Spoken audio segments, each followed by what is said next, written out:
Don't you dare to fly paramotor. Actually, I encourage you to fly paramotor, but under certain conditions. So today I'm going to talk about the condition that you need to check before you actually go flying. So I still give you 4 conditions that need to check, and also I give you reason as usual. So number 1 is the wind. For the beginner, usually we want to stay the wind below 10 miles per hour. So why we don't want to fly whenever wind over 10 miles per hour? It's our power glider normally speed is like 20 miles per hour. I mean average speed.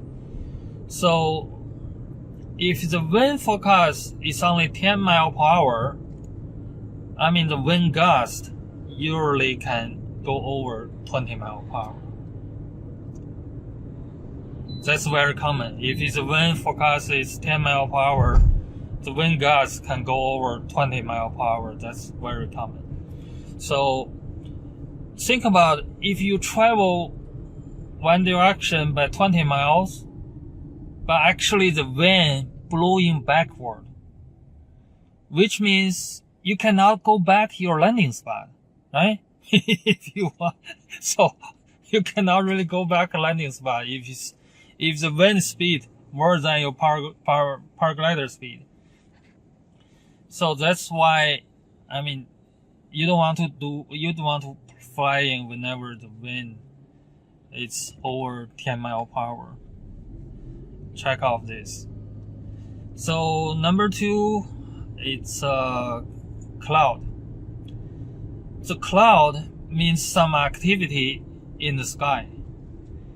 I mean, there's so many different kind of clouds, lower cloud, high cloud, vertical, whatever. But any kind of cloud means activity in the sky. And you don't want to deal any kind of activity in the sky, right? You want very smooth air in the sky. You want to just travel very smooth air in the sky.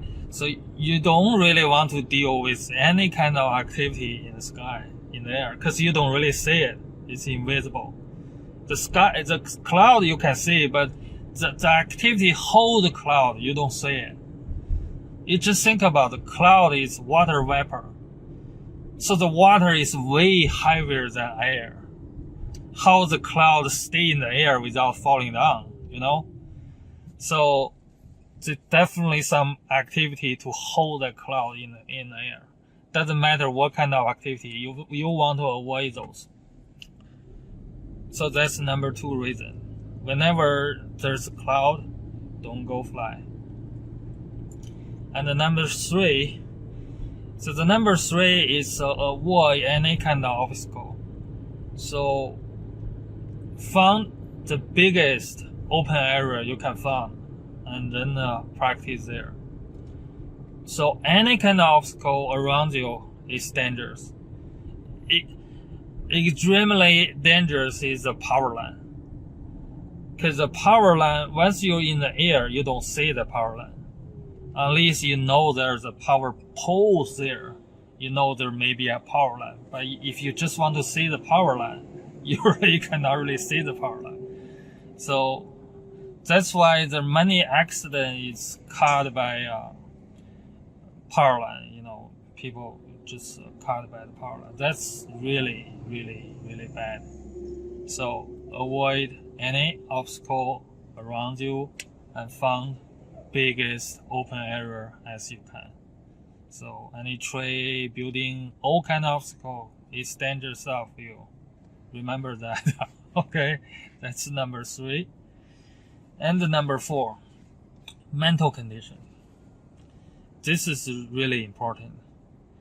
So it's not like if you work for whole day and finally get off work and you want to go fly and get relaxed. Usually they lead to the dangerous stuff. It's the same thing like when you drive the car. If you're tired, go rest, don't drive, right? It's the same thing. So whenever your mental is not really in the moon, don't go out and fly. That leads to the trouble.